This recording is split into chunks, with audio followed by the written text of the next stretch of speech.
Hey student, welcome back to my channel. তো আজকে আমি তোমাদের জন্য নিয়ে এসেছি কম্পিউটার সায়েন্স আর কম্পিউটার অ্যাপ্লিকেশানের ক্লাস 12 অর্থাৎ সেম 3 যে সেকেন্ড ইউনিট আছে ই কমার্স, তো সেটা নিয়ে। তো চলো শুরু করা যাক আজকের ক্লাস ই কমার্স। তো আচ্ছা, যখন ই কমার্স কথাটা আসছে আমাদের সবার প্রথম জানা উচিত যে ই কমার্সের ফুল ফর্ম কী, অর্থাৎ ইলেকট্রনিক কমার্স। আর ই কমার্স কীভাবে ই কমার্সের আবিষ্কার হয়েছে এটা আমাদের এটাও জানা উচিত। ই কমার্স শব্দটি 1994 সালে ক্যালিফোর্নিয়ার ইলেকট্রনিক কমার্স অ্যাক্টে প্রথম ব্যবহার করা হয়। আর ই কমার্সের সূত্রপাত কীভাবে হয়েছিল? 1994 সালে প্রথম একটা সিডির মাধ্যমে ড্যানকন নামে একজন ব্যক্তি ছিলেন, তিনি তার বন্ধুকে একটা সিডি বিক্রি করতে গিয়েছিলেন, মানে অনলাইনে নেট মার্কেট বলে একটা ওয়েবসাইটের মাধ্যমে তিনি একটি সিডি বিক্রি করেছিলেন। সিডিটা ছিল হচ্ছে স্ট্রিং ব্যান্ডের একটি স্ট্রিং ব্যান্ডের একটি মিউজিক অ্যালবাম, অর্থাৎ হচ্ছে STING স্ট্রিং ব্যান্ডের একটি মিউজিক অ্যালবাম ছিল, যেটা ছিল যে সিডিটা ছিল স্ট্রিং ব্যান্ডের একটি মিউজিক অ্যালবাম। আর তিনি কোন ওয়েবসাইটের মাধ্যমে বা ই কমার্স প্ল্যাটফর্মে সেটাকে বিক্রি করেছিলেন? Net market. আর ব্যক্তির নাম কি ছিল? ড্যানকন নামে একজন ব্যক্তি সিডি বিক্রি করেছিলেন তার এক বন্ধুকে। কত সালে ঘটনাটা ঘটেছিল? 1994। তাহলে প্রথম ই কমার্স কবে আবিষ্কৃত হয়েছে? 1994 সালে প্রথম ই কমার্স আমাদের উৎপত্তি হয়েছিল। আর e commerce act, California e commerce act কবে পাস হয়েছিল? 1984 খ্রিস্টাব্দে। তো হলো, আমরা জানলাম। তো ই কমার্স এতটা জনপ্রিয় হলো কেন, বা ই কমার্স এইভাবে এতটা বিস্তার লাভ করলো কেন, আমাদের সেটাও জানা উচিত। তো সেটা সম্পর্কে আমি তোমাদের একটু বলছি, তোমরা শোনো।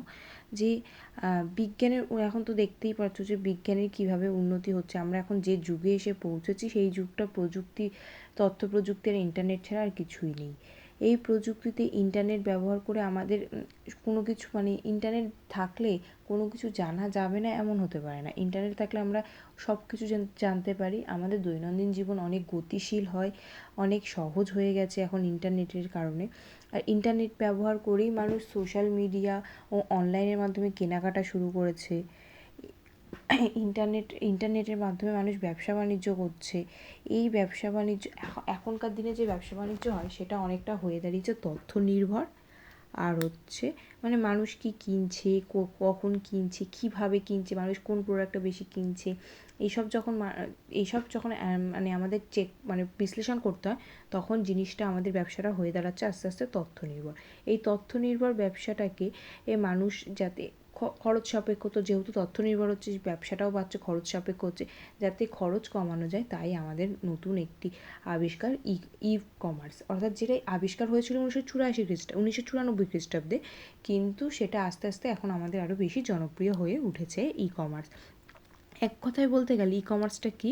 একটি পদ্ধতি যেখানে ইন্টারনেটের মাধ্যমে পণ্য কেনা বেচা বা বিভিন্ন পরিষেবা গ্রহণ ও প্রদান করা যায়, এটা হচ্ছে ই কমার্স। ই কমার্সটা তাহলে কি? আমি আবার বলছি, একটি পদ্ধতি যেখানে ইন্টারনেটের মাধ্যমে পণ্য কেনা বেচা বা বিভিন্ন পরিষেবা গ্রহণ ও প্রদান করা যায়, এটা হচ্ছে আমাদের ই কমার্স। আর বাস্তব জীবনে যদি আমাদের বলা হয় একটা ই কমার্সের উদাহরণের কথা, তাহলে আমরা এরকম বলতে পারি যে ধরো কোনো একজন জীববিদ্যা স্টুডেন্ট, সে যাই হোক পড়াশুনো করেছে জীববিদ্যা নিয়ে, তারপর সে একটা সংকরায়ন করেছে। বিরল প্রজাতির আপেল গাছের সাথে যদি তার চারা গাছের একটি চারা গাছ নিয়ে একটা সংকরায়ন করেছে, তার ফলে যে গাছগুলো সৃষ্টি হয়েছে সেই গাছগুলো তার সম্পূর্ণ বাড়ির এলাকায় একটা নার্সারি খুলে বিক্রি করছে। যখন সে বিক্রি করছে তখন সে দেখছে সে অভূতপূর্ব লোকদের কাছ থেকে প্রতিক্রিয়া পাচ্ছে, খুব ভালো ভালো প্রতিক্রিয়া আসছে।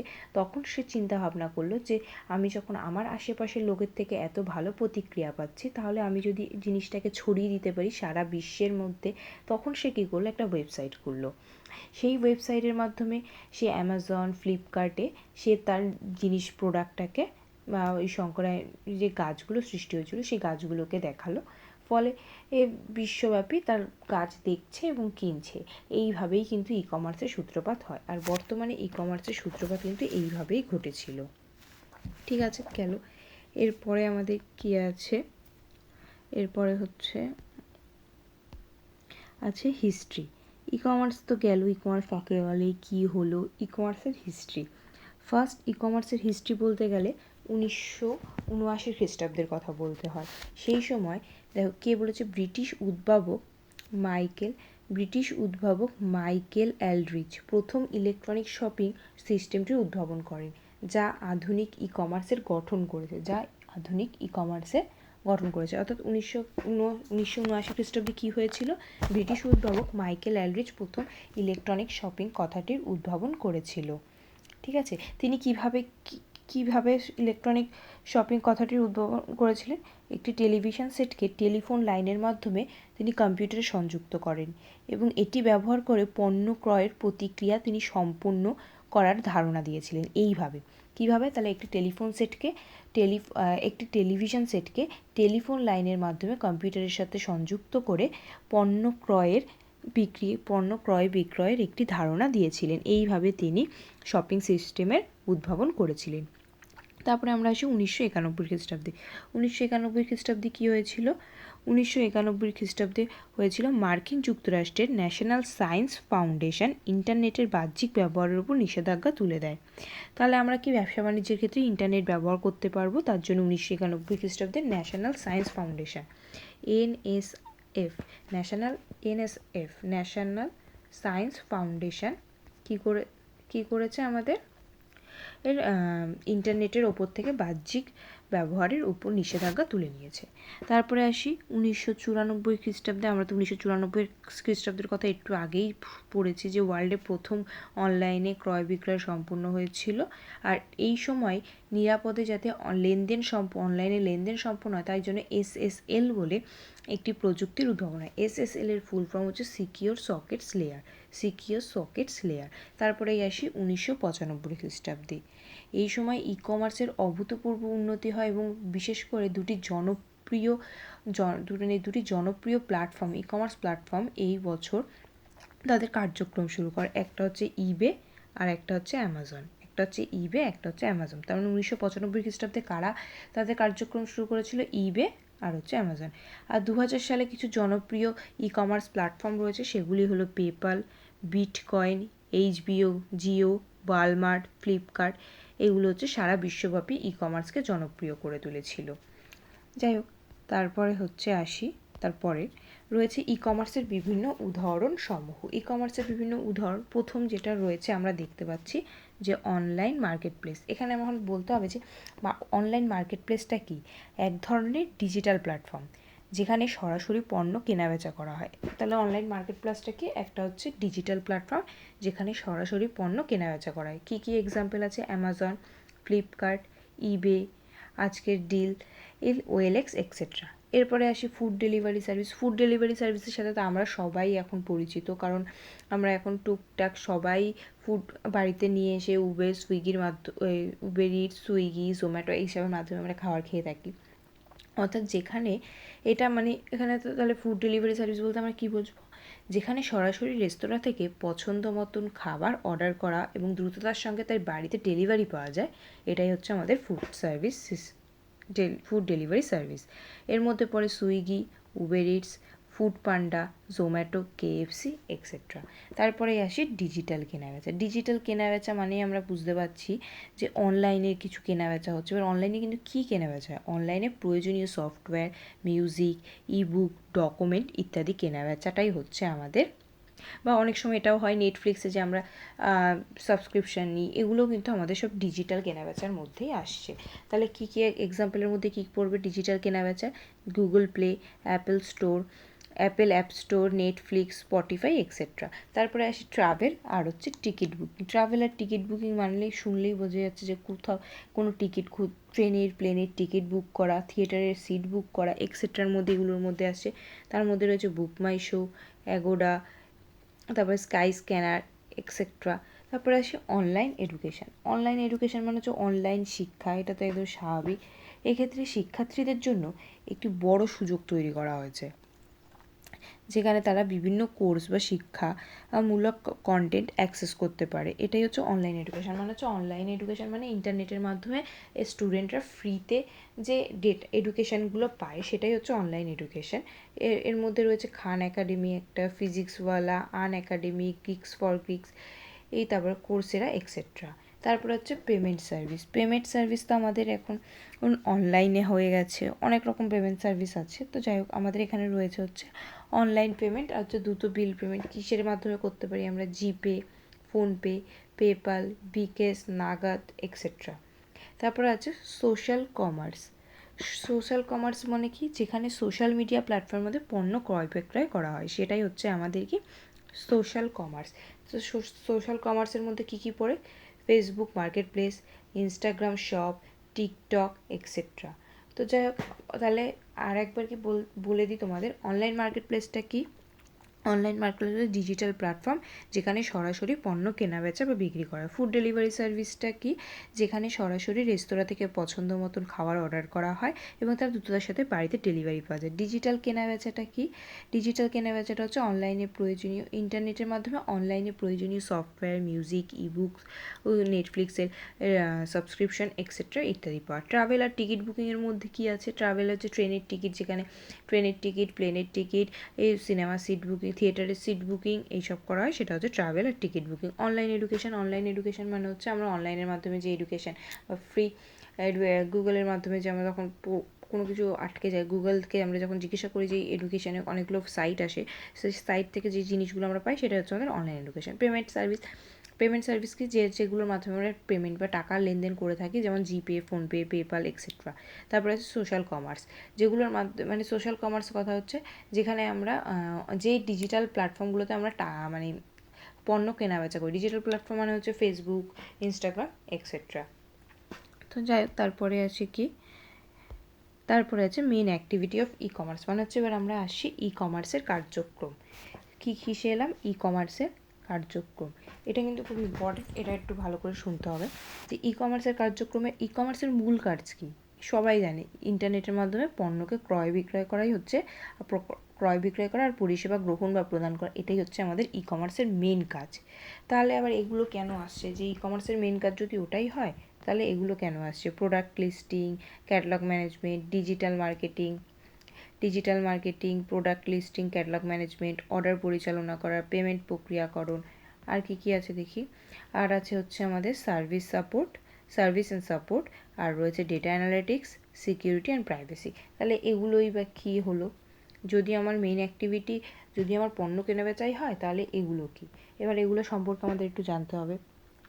প্রোডাক্ট লিস্টিং বা ক্যাটালগ ম্যানেজমেন্ট, যেখানে বিভিন্ন পণ্য বা পরিষেবা বিস্তারিত তথ্য সঠিকভাবে সাজিয়ে গ্রাহক মানে অনলাইনে প্রদর্শন করা। অর্থাৎ আমরা যখন কোনো কিছু কিনি, আমরা আগে কী দেখি? প্রোডাক্টের বিবরণ দেখি, সেই বিবরণটা যে দেয়া থাকে যেভাবে, সেটাই হচ্ছে আমাদের প্রোডাক্ট লিস্টিং বা ক্যাটালগ ম্যানেজমেন্ট।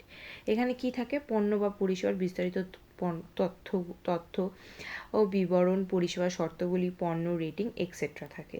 তো কী হয়েছে? তারপরে হচ্ছে কি থাকে? ডিজিটাল মার্কেটিং কী বলেছে? এই যেখানে ডিজিটাল মার্কেটিং হচ্ছে একটা কৌশল, যার মূল উদ্দেশ্য হচ্ছে গ্রাহকদের কাছে পণ্য বা পরিষেবার প্রাসঙ্গিকতা তুলে ধরা এবং বিক্রি বৃদ্ধি করা। ডিজিটাল মার্কেটিং আবার তিনটি কৌশল আছে ডিজিটাল। একটা হচ্ছে ইমেল মার্কেটিং কি? ইমেল মার্কেটিং গ্রাহকদের কাছে ইমেলের মাধ্যমে পণ্য সম্পর্কে তথ্য দেওয়া, তারপরে হচ্ছে কোনো আকর্ষণীয় ডিসকাউন্ট দেওয়া, এগুলো হচ্ছে ইমেল মার্কেটিংয়ের মধ্যে পড়ছে। ইমেল মার্কেটিং গেল। তারপরে আছে সোশ্যাল মিডিয়া মার্কেটিং কি? ফেসবুক, ইনস্টাগ্রাম, টুইটারের মতো সোশ্যাল মিডিয়া প্ল্যাটফর্মে পণ্যের প্রচার করা। তারপর হচ্ছে সার্চ ইঞ্জিন অপটিমাইজেশন। গুগল বা অন্য কোনো সার্চ ইঞ্জিন যখন আমরা ব্যবহার করে ওয়েবসাইটকে শীর্ষস্থানে পাই, মানে যখন আমরা কোনো কিছু সার্চ করি গুগলে গিয়ে কোনো সম্পর্কে, যেই ওয়েবসাইটটা আমরা সব থেকে বেশি আগে পাই, কারণ ওটা সবাই বারবার দেখছে, তাই জন্য ওটা আমাদের আগে দিচ্ছে। এটা হচ্ছে আমাদের সার্চ ইঞ্জিন অপটিমাইজেশন। তারপর হচ্ছে অর্ডার পরিচালনা করাটা কি? যেখানে গ্রাহকের অর্ডার গ্রহণ করা হয় এবং তাদের বিস্তারিত ও সঠিক পণ্য প্রেরণ করার প্রক্রিয়া সম্পন্ন করা হয়। এটা হচ্ছে অর্ডার প্রক্রিয়াকরণের মধ্যে পড়ে। এর অর্ডার প্রক্রিয়াকরণ করার জন্য প্রথমে কী করতে হয়? প্রথমে কার্টে করতে হবে, তারপরে অর্ডারটাকে নিশ্চিত করতে হবে, ডেলিভারির ঠিকানা দিতে হবে, পেমেন্ট পদ্ধতি সিলেক্ট করতে হবে, প্রয়োজনীয় তথ্য প্রদান করতে হবে। তারপরে কী করতে হবে, কনফার্মেশন বার্তা হবে ইমেল মারফতে অর্ডার আইডি বা রেফারেন্স নাম্বার তোমাকে পাঠানো হবে। দেন কী হবে, তোমার অর্ডার স্ট্যাটাস তুমি বারবার চেক করতে পারবে, দেখতে হবে যে তোমার অর্ডার কখন আসছে, তোমার অর্ডার কত দূর এসছে, শিপ হয়েছে নাকি, এগুলো তোমায় এই অর্ডার পরিচালনার মাধ্যমে দেখতে পাবে। তারপর হচ্ছে পেমেন্ট প্রক্রিয়াকরণ। পেমেন্ট প্রক্রিয়াকরণ এখনকার দিনে যা পরিস্থিতি, তাতে পেমেন্ট দুরকমভাবে হয়। আমরা অনলাইনে যখন কোনো কিছু কেনাকাটা করি তখন আমরা দেখতে পারি পেমেন্ট দুরকমভাবে হয়, একটা হচ্ছে অনলাইন পেমেন্ট আর হচ্ছে cash on delivery. Online payment কী হচ্ছে, জিপে, ফোনপে, এগুলো আমরা অনলাইন পেমেন্ট করে থাকি। মানে যখন অনলাইন পেমেন্ট আর ক্যাশ অন ডেলিভারির মধ্যে ডিফারেন্স আছে।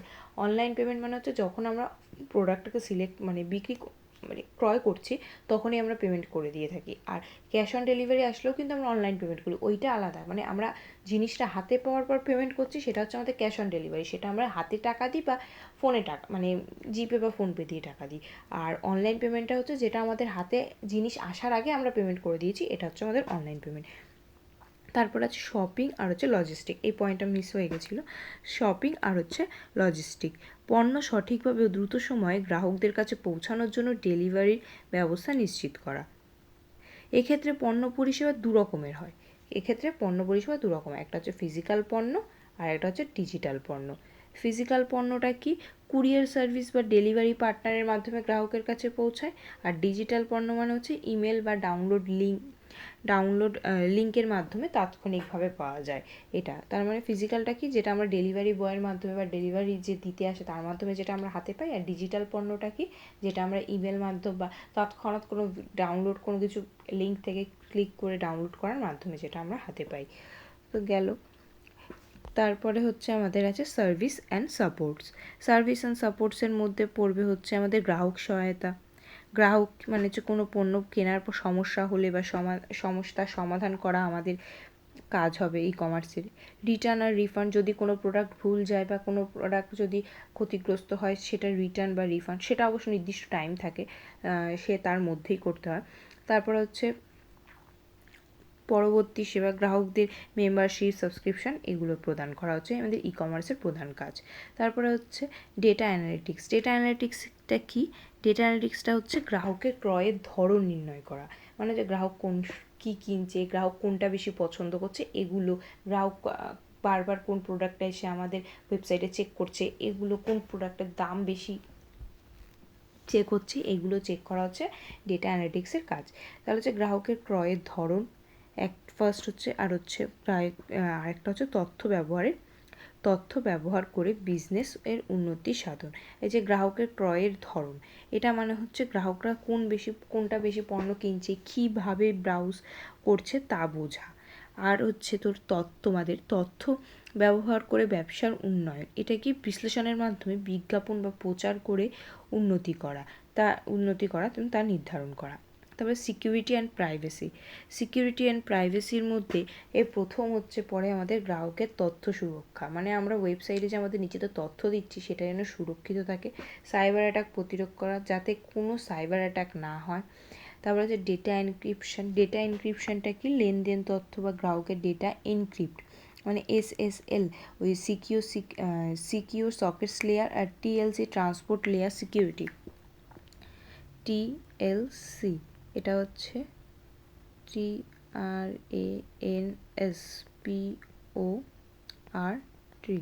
TRANSPORT, transport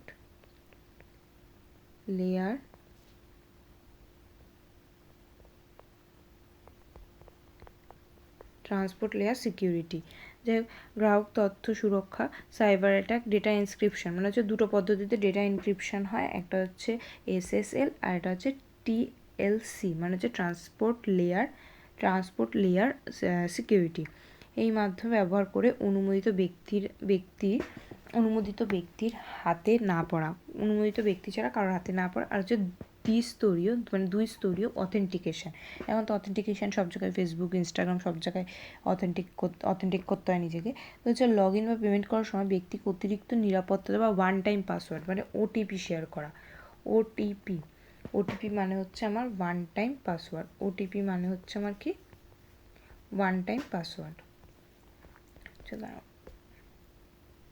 OTP one time